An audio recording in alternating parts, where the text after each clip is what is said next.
আজকে আমি তোমাদেরকে দেখাবো বোম্বে কাট বা ব্রাকাট ব্লাউজে বাটি কিভাবে বসাই।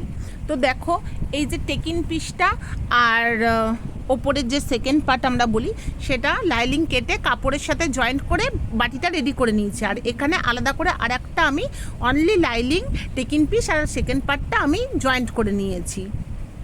এবার বাটিটা ঠিক এইভাবে মিডিল করে ক্রিস ক্রস একটা দাগ দিয়ে নেব। ঠিক যে পয়েন্টটা হচ্ছে ওখান থেকে ওটার সাথে আর অনলি লাইলিংয়ের যে বাটিটা আছে সেটা কিন্তু স্টিচ করে নেব এইভাবে। প্রথমে ওটা আমি হাতে টেকে নিচ্ছি, কারণ না হলে মেশিনে দিতে গেলে পয়েন্টটা সরে যেতে পারে। জাস্ট এটা একটু হাতে টেকে নিচ্ছি। তো বাটি বসাতে গেলে না ব্লাউজের লাইলিংটা কিন্তু অলওয়েজ বেশি লাগে। তো দেখতেই পাচ্ছ যে লাইলিংটা কোথায় বেশি লাগলো। এইবার আমি মেশিনে কিন্তু এটাকে স্টিচ করে নেব। তা নাহলে হাতে, ওটা তো জাস্ট হাতে একটা টাক দিয়েছিলাম, ওটা তো খুলে যাবে। মেশিনে এইভাবে কিন্তু আমি লক করে ভালো করে স্টিচ করে নেব।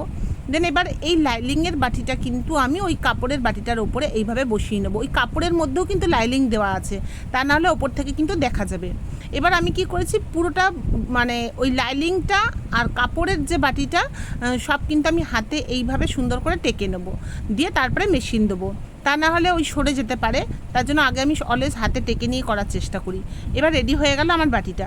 তো ভিডিওটা কেমন লাগলো অবশ্যই আমাকে কমেন্টে তোমরা জানিও। টাটা।